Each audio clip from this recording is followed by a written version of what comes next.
दिवसापूर्वी जी घटना जम्मू काश्मीरला घडली त्याच्यात बरेच आपल्या वेगवेगळ्या प्रवासांना विशेषतः पर्यटकांना जे पर्यटक तिथं गेलेले होते त्यांना परत महाराष्ट्रात आणण्याच्या करता मुख्यमंत्री आम्ही दोन्ही उपमुख्यमंत्री मंत्री इव्हन सेंट्रलचे विविध मोहोळ असे सगळे जण तिथं स्वतः अमरापूरला मुख्यमंत्री तिथे स्वतः अमित शाह साहेब असे सगळे जण प्रयत्न करत होते।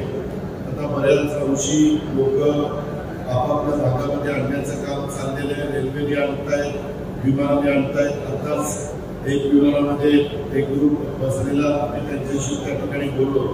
अशा पद्धतीनं ते सगळं काम चाललेलं आहे आणि ही जो काही भ्याड हल्ला केला पाकिस्तानला पण त्याच्यामध्ये त्यांना एक जरब बसावी त्याच्या संदर्भात अनेकांचं म्हणणं आहे की त्याच्यात बदला त्यांचा घेतला गेला पाहिजे। हे जे काही झालंय निष्पाप लोकांना अशा पद्धतीने